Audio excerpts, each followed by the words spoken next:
Hello student. आज का हमारे पास एक न्यू टॉपिक है क्लासिकल मैकेनिक्स का। Kinetic energy of a rigid body rotating about a fixed axis in term of moment and product of inertia. Means हमारे पास हमें kinetic energy निकालनी है किसी भी रिजिड बॉडी की जो कि रोटेट कर रही है एक फिक्स्ड एक्सिस की, और जो हम इसकी काइनेटिक एनर्जी निकालेंगे रिजिड बॉडी की वो हमारे पास moment of inertia then product of inertia की टर्म्स में निकालना है। और जैसा कि हम जानते हैं कि इस सिलेबस में हम मोमेंट ऑफ इनर्शिया किस उससे डिनोट करते हैं ए बी सी से, then product of inertia d e f से। क्लियर। तो जो हमारे पास यहाँ पे काइनेटिक एनर्जी आएगी ए बी सी और डी ई एफ की फॉर्म में लानी है हमें। क्लियर। अब देखो, जैसे कि हमने रिजिड बॉडी, तो हम मान लेते कि ए रिजिड बॉडी रोटेट कर रही है about an axis through a fixed point o. तो हमने एक पॉइंट ओ फिक्स कर दिया और उसके अबाउट हमारे पास कोई भी एक्सिस है, ठीक है, एक एक्सिस है, उसके अबाउट हमारी रिजिड बॉडी क्या कर रही है, रोटेट कर रही है। और जो रिजिड बॉडी रोटेट कर रही है वो किसके, with N angular velocity omega vector, omega vector के साथ, एंगुलर वेलोसिटी जो ओमेगा वेक्टर है उसके साथ रोटेट कर रही है। क्लियर। फिर हमने माना यहाँ पे let m be the mass, m मेरे पास मास है और आर जो है पोजीशन वेक्टर है ऑफ ए पॉइंट पी। वहाँ पे कोई पॉइंट पी होगा हमारे पास बॉडी में, उसका हमने क्या माना, पोजीशन वेक्टर जो है वो आर वेक्टर है और एम उसका मास है। जैसे कि अगर हम यहाँ पे डायग्राम बनाना चाहें तो इस तरीके से हम बना सकते हैं। दिस यहाँ पे ये हो गया 3D x y और z। यहाँ पे मेरे पास कोई पार्टिकल p है, ठीक है, जिसका मैंने जो पॉइंट p माना वो हो गया, और ये o है और यहाँ से इसकी पोजीशन वेक्टर मेरे पास r है। क्लियर। और इस पॉइंट का जो मास है वो m है। क्लियर। और हमारे पास जो रिजिड बॉडी है वो रोटेट कर रही है about an axis through a fixed point o. अब देखो यहाँ पे ओ है मेरे पास, तो हमारे पास फिक्स्ड जो एक्सिस हो सकती है वो ओ एक्स हो सकती है, ओ जेड हो सकती है, ओ वाई हो सकती है। तो इसके अबाउट हमारे पास बॉडी क्या करेगी, रोटेट करेगी। अब देखो यहाँ पे जो वेलोसिटी अगर मैं मानूँ, नॉर्मली वेलोसिटी जैसे कि हमने अब तक 2 आर्टिकल किए हैं उनमें भी ये चीज़ें यूज़ की है कि अगर पी पॉइंट की मैं नॉर्मली वेलोसिटी मानूँ तो मेरे पास वेलोसिटी वेक्टर किसके इक्वल होता है, जो हमारे पास एंगुलर वेलोसिटी और पोजीशन वेक्टर के क्रॉस प्रोडक्ट के इक्वल होता है। क्लियर। तो vector v equal to vector omega cross vector r. और जैसे कि हम अपनी छोटी क्लासेस में पढ़ के आ चुके होते हैं कि अगर हम काइनेटिक एनर्जी देखते हैं कि what is the kinetic energy, तो हम किस तरीके से फाइंड निकालते हैं, 1/2 mv²। ये हम बचपन से अपनी क्लासेस में, लोअर क्लासेस में पढ़ते आए, 1/2 mv², इस तरीके से। तो यहाँ पे हमने वेलोसिटी निकाल ली है। अगर मैं इसी पॉइंट की काइनेटिक एनर्जी निकालूं तो 1/2 m और ये v वेक्टर का स्क्वायर। क्लियर। यही तो होता है फॉर्मूला। फिर हमने एक पॉइंट का निकाला है, अगर मैं पूरी बॉडी का निकालूं, एक पॉइंट का निकाला, तो यहाँ पे अगर मेरे पास कोई भी बॉडी है उसका निकालूंगी तो यहाँ पे बहुत सारे बॉडी होंगे, तो जो है सभी की हमने यहाँ पे क्या करते हैं, सभी के लिए समेशन कर दिया। क्लियर। तो 1/2 कांस्टेंट होता है, बाहर ले लिया, मेरे पास ये आ गया समेशन में। अब इसको वेक्टर वी स्क्वायर जो है इसको मैं, हमें पता जैसे कि हम लिखते हैं, इसको मैं ये लिख सकती हूँ ना, डॉट प्रोडक्ट। तो सिमिलरली यहाँ पे v के लिए इस तरीके से हम लिख सकते हैं डॉट प्रोडक्ट में। क्लियर। अब v वेक्टर की जो वैल्यू है हमारे पास ये है, तो दोनों जगह इसकी ये वाली वैल्यू हम पुट कर देंगे। तो हमने यहाँ पे ये वाली वैल्यू पुट कर दी। क्लियर। तो this is the equation number first. अब क्या है हमारे पास, जो ये हमारे पास यहाँ पे वेक्टर आए हैं, तो हम अपने इसको सॉल्व करेंगे। किस तरीके से सॉल्व करेंगे, टी को, मतलब जो काइनेटिक एनर्जी है, काइनेटिक एनर्जी को सॉल्व करने के लिए हम इसको सॉल्व करेंगे। अब यहाँ पे देखो कैसे सॉल्व करते हैं। मेरे पास ये है vector omega cross vector r, dot product है इन दोनों की। ठीक है। तो हमारे पास ना एक फॉर्मूला होता है बेटा, क्या फॉर्मूला होता है, vector A dot B cross C का। इसको ए डॉट बी क्रॉस सी को मैं लिख सकती हूँ B dot C cross A, और ये तीनों इक्वल होते हैं, C dot A cross B. तो ये तीनों टर्म्स हमारे पास इक्वल होते हैं। अगर मेरे को कहीं पे ये चीज़ दिखाई दे तो मैं इसको इस तरीके से लिख सकती हूँ, ये हो तो ये, ठीक है। जब इक्वल में है तो मुझे जो कंफर्टेबल लगेगा वहाँ पे जैसी सिचुएशन हो आएगी क्वेश्चन या आर्टिकल्स में, हम उस तरीके से उसको लिख देते हैं। अब यहाँ पे देखो, मैंने इस पूरे को माना ए डॉट, इसको माना बी, इसको माना सी।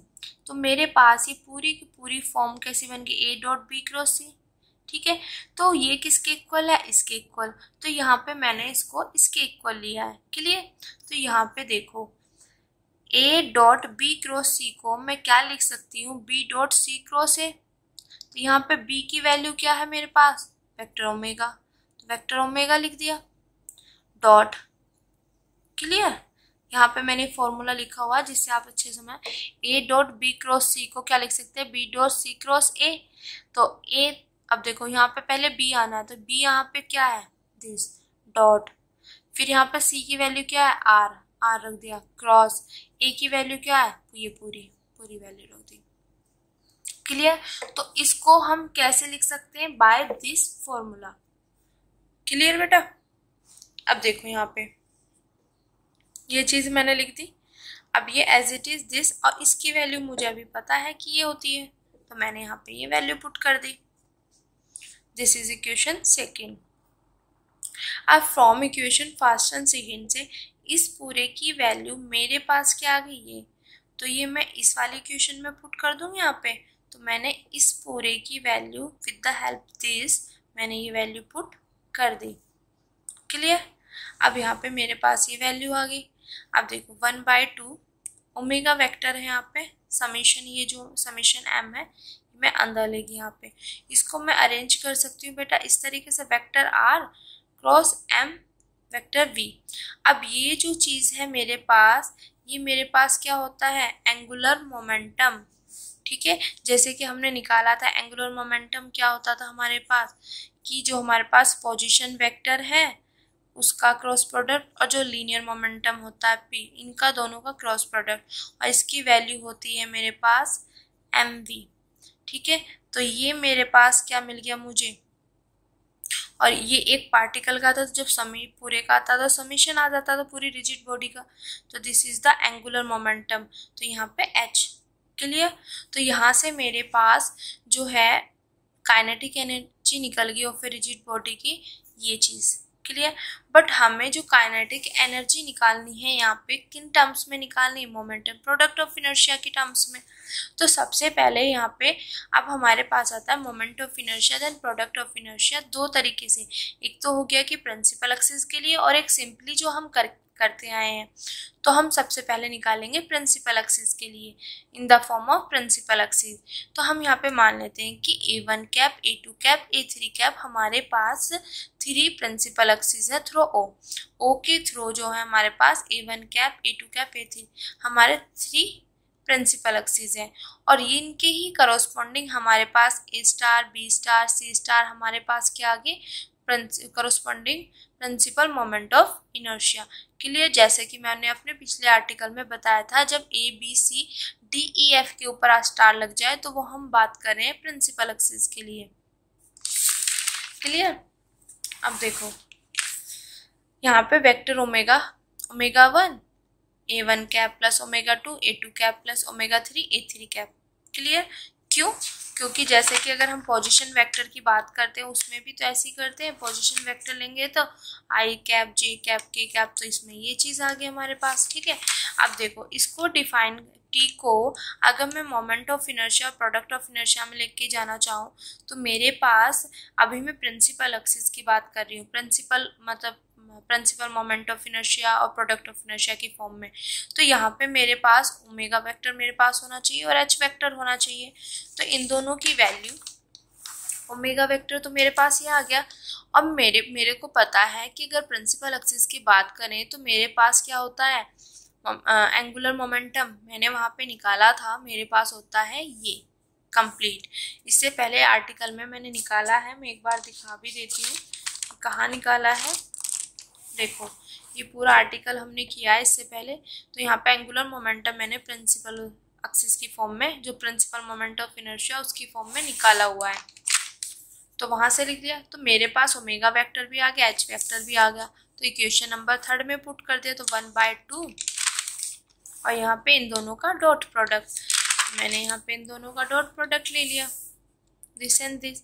अब जैसा कि हम उसमें करते हैं, ये पता था ना, उसमें भी हम इसी वाले आर्टिकल में हमने प्रूफ किया था कि जो A1 कैप A2 A3 जो प्रिंसिपल एक्सिस होते हैं ये म्यूचुअली परपेंडिकुलर होते हैं। तो जब म्यूचुअली परपेंडिकुलर होते हैं तो A1 के साथ तो इनकी वैल्यू 1 आएगी, पर A1 की A2 कैप के साथ डॉट प्रोडक्ट, A1 की A3 के साथ डॉट प्रोडक्ट क्या बन जाएगी, 0। जैसा कि हम I J K में करते हैं, उसमें भी तो डॉट प्रोडक्ट में ऐसे ही करते हैं कि सेम सेम होंगे तो उनकी वैल्यू क्या होती है। जैसे हम आई जे में क्या करते हैं कि अगर ये सेम सेम होंगे तो इनकी वैल्यू 1 होती है, ठीक है, 1 होती है। अगर मैं ले लूँ आई और जे कैप तो इसकी वैल्यू 0, जे कैप और डॉट प्रोडक्ट में के कैप, इसकी वैल्यू 0, के कैप आई कैप, इसकी वैल्यू 0। तो वही चीज़ यहाँ पे, ये भी एक दूसरे के साथ म्यूचुअली परपेंडिकुलर होते हैं, पर यहाँ पे प्रिंसिपल एक्सिस की बात कर रहे हैं। तो A1 cap A2 A3 cap, तो यहाँ पे सेम सेम होंगे। A1 कैप का डॉट प्रोडक्ट 1 आएगा, A2 कैप का 1 डॉट प्रोडक्ट 1 आएगा, A3 कैप का डॉट प्रोडक्ट 1 आएगा। और जब ये डिफरेंट होंगे डॉट प्रोडक्ट में तो ये 0 आएगा। तो जब मैं इनकी इस पूरे की बात करते हैं, इस पूरे की बात करूंगी, जब इनके साथ डॉट प्रोडक्ट करूंगी तो पहले यहाँ पे देखते हैं, तो A स्टार ओमेगा 1 स्क्वायर हो जाएगा, ओमेगा 1 यहाँ पे, ओमेगा 1 यहाँ पे, तो ओमेगा 1 स्क्वायर हो जाएगा। और A1 cap dot A1 cap, तो उसकी वैल्यू मेरे पास आ जाएगी 1, तो यहाँ पे 1। फिर जब मैं इनके साथ करूंगी तो यहाँ पे मेरे पास A1 cap dot A2 cap, तो डिफरेंट की वैल्यू तो 0 बन जाएगी। फिर सिमिलरली इसके साथ 0 बन जाएगी। फिर जब यहाँ पे करेंगे तो इसके साथ 0 बना देगा, सेम के साथ ये 1 बनाएगा। तो यहाँ से क्या आएगा, B star omega 2 square. Similarly यहाँ पे तो हम इसको दूसरे तरीके से ऐसे भी कर सकते हैं, जैसे कि मैंने बताया था कि हमें पता होना चाहिए कि क्यों आया, क्योंकि सेम के साथ ये 1 देते हैं डिफरेंट, और जब डिफरेंट होते हैं डॉट प्रोडक्ट करते हैं तो ये 0 दे देते हैं। क्यों देते हैं, क्योंकि म्यूचुअली परपेंडिकुलर होते हैं। क्लियर। तो यहाँ पे एक चीज़ और आ सकती है, हम इसको सिंप्लीफाई आसान तरीके से कैसे कर सकते हैं कि सेम का सेम के साथ, सेम का सेम के साथ, सेम का सेम के साथ। अब देखो यहाँ पे A1 वाले के साथ है, तो यहाँ पे A स्टार ओमेगा 1 स्क्वायर, यहाँ पे B star omega 2 square plus C star omega 3 square. Clear. तो ये शॉर्ट ट्रिक होगी कि हम किस तरीके से कर सकते हैं, पर हमें इसके पीछे का लॉजिक पता होना चाहिए। क्लियर। अब देखो यहाँ से मेरे पास आ गया ये। अब यहाँ पे T बराबर हमें जो पास kinetic energy 1/2 A star omega 1 square plus B star omega 2 square plus C star omega 3 square. अब यहाँ पे हमारे मन में बात आती है कि यहाँ पे D star E star F star क्यों नहीं है, क्योंकि मैंने अपने लास्ट आर्टिकल में आपको बताया था कि जब हम प्रिंसिपल एक्सिस की बात करते हैं तो वहाँ पे प्रोडक्ट ऑफ इनर्शिया हमारे पास 0 होता है। मैंने प्रूफ किया था कि यहाँ पे D स्टार की भी वैल्यू 0 होती है, E स्टार की वैल्यू भी 0 होती है और F स्टार की वैल्यू भी 0 होती है। प्रिंसिपल एक्सिस पे जो प्रोडक्ट ऑफ इनर्शिया की बात करते हैं तो वो 0 होते हैं, तो यहाँ पे वो सारे 0 हो जाएंगे। ठीक है। तो इसीलिए यहाँ पे हमारे पास प्रोडक्ट ऑफ इनर्शिया वाला पोर्शन नहीं आया, सिर्फ प्रिंसिपल मोमेंट ऑफ इनर्शिया वाला पोर्शन आया। क्लियर। तो यहाँ से हमने एक फॉर्म में प्रूफ कर दिया कि हमारे पास काइनेटिक एनर्जी इस फॉर्म में होती है। क्लियर। अगर हमें कहीं पे हम यूज़ करें कि काइनेटिक एनर्जी फाइंड करो इन द प्रिंसिपल एक्सिस, वहाँ पे ये जो moment of inertia principal axis के लिए दी हुई होगी तो हम ये वाला फॉर्मूला यूज़ कर लेंगे। देन सेकेंड अब हम यूज़ करेंगे अपने पास जो हमारे पास सिंपल ABCDEF के लिए। क्लियर। अब देखो यहाँ पर आई जे के उसी तरीके से यूनिट वेक्टर ले लिया along the coordinate axis through O के लिए, तो यहाँ से पोजीशन वेक्टर मेरे पास ये आ जाएगा। अगर मैं यहाँ पे A कैप लूँ, यूनिट वेक्टर लूँ, तो मेरे पास ओमेगा वेक्टर अपॉन इसका मॉड होता है। क्लियर। तो यहाँ से मैं इसको ओमेगा लिख सकती हूँ। अब यहाँ पे देखो ओमेगा वेक्टर की वैल्यू यहाँ से निकालूँ मैं, तो मेरे पास क्या आ जाएगा, ओमेगा A कैप। ठीक है। अब यहाँ पे देखो ओमेगा A कैप कैसे आया, क्योंकि मैंने आपको फर्स्ट में ही बताया था अगर मेरे पास ए कैप है और इसके डायरेक्शन कोसाइंस क्या है लैम्डा म्यू और न्यू, तो हम इसको इस फॉर्म में लिख सकते हैं। तो यहाँ पे हमने lambda mu nu are the direction cosines हो गया of the axis of the rotation. तो यहाँ से ए कैप किस फॉर्म में लिख सकते हैं हम इस फॉर्म में, क्यों, जब हमारे पास लैम्डा म्यू एंड न्यू हमारे पास डायरेक्शन कोसाइंस हो। क्लियर। तो हमें जब टी को डिफाइन करना था तो टी हमारे पास क्या है बेटा 1/2 ओमेगा वेक्टर और एच वेक्टर का डॉट प्रोडक्ट, इन दोनों का डॉट प्रोडक्ट है। क्लियर। तो डॉट प्रोडक्ट निकालने के लिए मुझे ये पता होना चाहिए क्योंकि उसमें तो निकाल चुके, सेकंड हम निकाल रहे हैं, तो इसमें अगर मैं निकालूं किस तरीके से निकालूं वो पता होना चाहिए। फिर एच वेक्टर मुझे पता होना चाहिए, तभी तो मैं इसकी डॉट प्रोडक्ट निकाल सकती हूँ ना। तो मैंने यहाँ पे वेक्टर आर लिया, आई जे के मान लिया, ये हो गया। ए वेक्टर मेरे पास इस तरीके से है, ठीक है। तो यहाँ से ओमेगा वेक्टर निकल गया मेरे पास, जहाँ लैम्डा म्यू न्यू मेरे पास डायरेक्शन कोसाइंस है। क्लियर। तो मेरे पास एक काम तो हो गया। अब देखो सेकंड में यहाँ पे अगर एच वेक्टर यहाँ पे रखूँ फिर उसको तो थोड़ा सा लेंथ ही पड़ जाएगा। तो हम क्या करते हैं टी बराबर मेरे पास एक काइनेटिक एनर्जी का एक फॉर्मूला ये भी तो निकला था 1/2 समेशन m और इन दोनों का डॉट प्रोडक्ट। तो मेरे पास अगर r वेक्टर पोजीशन वेक्टर हो गया, ओमेगा वेक्टर निकाल लिया मैंने, तो मैं इन दोनों इस चीज को निकाल के देन उनका फिर डॉट प्रोडक्ट करके मैं फाइंड कर सकती हूँ। क्लियर है। तो ये ज़्यादा आसान पड़ जाएगा इस वाले उससे। तो ये वाला फॉर्मूला हमने प्रिंसिपल एक्सिस के लिए वहाँ पे इजी पड़ा, हमें जब प्रिंसिपल एक्सिस की बात कर रहे हैं तो वहाँ पे हमें ज़्यादा इजी पड़ा। क्लियर। तो अब देखो अब हमें उस इक्वेशन में फाइंड करने के लिए हमें इन दोनों का डॉट प्रोडक्ट लेना है। तो जब हम क्रॉस प्रोडक्ट लेना है, तो जब क्रॉस प्रोडक्ट करते हैं तो आई जे के और यहाँ पे ओमेगा वेक्टर है, तो ओमेगा वेक्टर की वैल्यू यहाँ पे क्या होगी आई जे के कोफिशिएंट क्या क्या होंगे ओमेगा लैम्डा, ओमेगा म्यू और ओमेगा न्यू। तो हमने यहाँ पे ये वैल्यू पुट कर दी omega lambda, omega mu, omega nu. और आर के क्या होंगे मेरे पास यहाँ पे देखो यहाँ पे एक्स वाई जेड। अब हम क्रॉस प्रोडक्ट कैसे करते हैं वो देखते हैं। ये लिया इसको, सॉरी क्रॉस प्रोडक्ट हो गया। यहाँ पे डिटरमिनेंट को कैसे सॉल्व करते हैं, यहाँ से ये लिया मैंने, इसको देखो इन दोनों की मल्टीप्लाई की माइनस दिस, ये आ गया। फिर माइनस जे कैप, फिर ये नहीं लेना ये नहीं लेना, इन दोनों की मल्टीप्लाई की, ये आ गया। फिर के कैप लिया प्लस में दिस छोड़ा, ये वाला जिसमें के कैप आ रहा वो दोनों हमें रो कॉलम दोनों छोड़ देनी है, दिस एंड दिस। फिर मैंने इसकी मल्टीप्लाई की देन इसकी की, ये आ गया। फिर देखो ओमेगा दोनों में कॉमन है, कॉमन ले लिया, ये चीज आ गया आई कैप प्लस। देखो यहाँ पे माइनस था तो मैंने इसको प्लस बना दिया और सबसे पहले लिया ओमेगा बाहर। जब इसको माइनस को प्लस बनाओ तो माइनस अंदर चला जाएगा, यहाँ पे प्लस आ गया मेरे पास। जब ये अंदर जाएगा तो ये माइनस माइनस क्या बन जाएगा म्यू एक्स प्लस बन जाएगा और माइनस के लैम्डा जेड और जे कैप। सिमिलरली यहाँ से ओमेगा बाहर लिया, मेरे पास ये बच गया। तो यहाँ से मेरे पास इसकी ओमेगा वेक्टर और आर वेक्टर की क्रॉस प्रोडक्ट आ गई। पर मेरे को तो ये चीज़ चाहिए ना इसमें फाइंड करने के लिए, यहाँ पे फाइंड करने के लिए मुझे इन दोनों का डॉट प्रोडक्ट चाहिए। तो अब हम करेंगे इसको डॉट प्रोडक्ट। तो मैंने इसका डॉट प्रोडक्ट पहले इसकी वैल्यू पूरे की लिख दी, फिर डॉट प्रोडक्ट, फिर दिस। अब जैसे कि हम आईजी में करते हैं सेम की वैल्यू 1 होगी और सबके साथ ये डॉट प्रोडक्ट 0 देगा, यही तो चीज़ होती है। तो हम डायरेक्टली कैसे कर लेते हैं इसकी इससे, इसकी इससे और इसकी इससे। तो यहाँ पे जब हम करेंगे देखो यहाँ पे ओमेगा ओमेगा ओमेगा स्क्वायर हो गया और यहाँ पे ये देखो mu z minus k nu y, mu z minus k nu y का स्क्वायर हो जाएगा। सिमिलरली प्लस में यहाँ पे ओमेगा स्क्वायर और इन दोनों का स्क्वायर, फिर यहाँ पे omega square and then this square.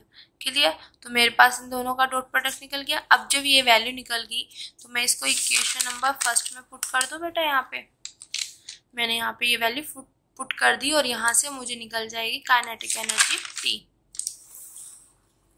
तो मेरे पास काइनेटिक एनर्जी आ जाएगी और इसकी वैल्यू मैंने जब यहाँ पे पुट की तो omega square omega square omega square तीनों में कॉमन है तो ओमेगा स्क्वायर बाहर आ गया। क्लियर। पर अभी तक मेरे पास जो यहाँ पे काइनेटिक एनर्जी मैंने निकाली थी ये तो ए star B star C star में आ गई थी प्रिंसिपल के लिए, ठीक है। बट यहाँ पे तो अब तक नहीं आई A star B star C star, sorry A B C में आएगा, क्योंकि प्रिंसिपल के लिए यहाँ पे बात की, यहाँ पे नॉर्मली हम सिंपली बात कर रहे हैं। तो a B C d e f के लिए अब तक नहीं आया यहाँ पे। तो अब क्या करेंगे, हम इन दोनों को सॉल्व करेंगे, और यही हमने सॉल्यूशन जो था अपने आई थिंक सेकेंड लेक्चर में किया है, सिमिलर इसी तरीके से है। अब देखते हैं क्या कैसे किया है। देखो ये चीज़ है मेरे पास, वहाँ पे ओमेगा स्क्वायर था, तो ये समीशन में ओमेगा था, इसको बाहर ले लिया, समीशन एम रह गया, और पूरी की पूरी ये टर्म्स मैंने एज इट इज लिख दी। अब क्लियर, ये चीज़ आ गई। अब इसका स्क्वायर ओपन कर दिया, this square plus this square, minus के दोनों को मल्टीप्लाई करके ट्वाइस करके माइनस कर दो, फिर ए स्क्वायर प्लस के बी स्क्वायर माइनस के 2ab, क्लियर, ए स्क्वायर प्लस के बी स्क्वायर माइनस के 2ab, क्लियर, मल्टीप्लाई कर दिया। फिर मैंने जैसे वहाँ पे भी बताया था कि सबसे पहले हम लैम्डा स्क्वायर कॉमन लेंगे, म्यू स्क्वायर लेंगे, फिर न्यू स्क्वायर लेंगे। तो मैंने यहाँ से लैम्डा वाली वैल्यू देखी, मेरे पास लैम्डा की वैल्यू कहाँ कहाँ पे आ रही है, यहाँ पे है, और देन लैम्डा की वैल्यू यहाँ पे। तो दोनों में से अगर लैम्डा कॉमन लेती हूँ तो मेरे पास Y square plus k z square बचेगा। सिमिलरली म्यू स्क्वायर अगर मैं कॉमन लेती हूँ तो म्यू यहाँ पे है, देन यहाँ पे तो x square plus k z square बचेगा। सिमिलरली न्यू स्क्वायर कॉमन लूंगी तो x square and y square, और ये सभी टर्म्स मैंने एज इट इज लिख दी, क्लियर। अब देखो समीशन एम मैंने अंदर अप्लाई किया, लैम्डा मेरे पास एज ए कांस्टेंट है, तो ये समीशन एम अंदर हो जाएगा। सिमिलरली म्यू स्क्वायर में, सिमिलरली न्यू स्क्वायर में, और म्यू न्यू यहाँ से बाहर आ जाएंगे, समीशन एम वाई जेड। ये पूरा हमने इस तरीके से सॉल्व कर लिया। अब देखो बेटा, ये चीज़ तो हमें पता है ना, मास इंटू डिस्टेंस, ये हमें अब तक हम यही करते आ रहे हैं सब जगह, ए बी सी डी। तो ये किसकी वैल्यू है, ए की, ये किसकी वैल्यू है, बी की, ये किसकी वैल्यू है, सी की, और यहाँ पे ये किसकी वैल्यू है, डी की, ये किसकी वैल्यू है, ई की, ये किसकी वैल्यू है, एफ की। तो हमने वैल्यू पुट कर दी, तो इसको रीअरेंज थोड़ा सा मतलब सजा के लिख दिया, तो ये ए लैम्डा स्क्वायर पूरे की पूरी चीज़ आ गई, और इसको पूरे को मैंने नाम दे दिया आई, क्लियर। तो यहाँ से हमारे पास जो काइनेटिक एनर्जी है वो किस टर्म में आ गई, moment of inertia and then product of inertia, क्योंकि ए बी सी हमारे पास यहाँ पे मोमेंट ऑफ इनर्शिया है, डी ई एफ जो है वो प्रोडक्ट ऑफ इनर्शिया है। तो क्लियर, तो यहाँ से हमारे पास काइनेटिक एनर्जी आ गई 1/2 ओमेगा स्क्वायर आई। आई जो है हमारे पास मोमेंट ऑफ इनर्शिया है पूरी बॉडी का, ठीक है, in the terms of this, clear. तो हमने यहाँ से काइनेटिक एनर्जी हमें फाइंड करनी थी, ठीक है बेटा, यहाँ से काइनेटिक एनर्जी हमें फाइंड करनी थी। तो हमने काइनेटिक एनर्जी का एक फॉर्मूला हमारे पास कहीं ये निकला, सेकंड ये निकला, फिर हमें इन टर्म्स ऑफ दिस निकालना था। तो सबसे पहले हमने इसको प्रिंसिपल एक्सिस की फॉर्म में निकाला, तो ये चीज़ आ गया हमारे पास, ठीक है। फिर हमने इसको सिंपली अपनी ए बी सी डी की फॉर्म में निकाला, तो ये वाला फॉर्मूला आ गया। फिर यहाँ पे थोड़ी सी ये लिखी हुई है कि A B C D of moment of inertia about the axis by I J K है, E D F product of inertia, जो कि हम जानते हैं पेयर दीज एक्सिस, क्लियर। तो यहाँ से इन्होंने सिर्फ इसको डिफाइन किया है कि ये चीज़ क्या है, इसको आई मान लिया, और a B C d e f जो इनके बारे में बताया कि moment of inertia then this product of inertia, clear.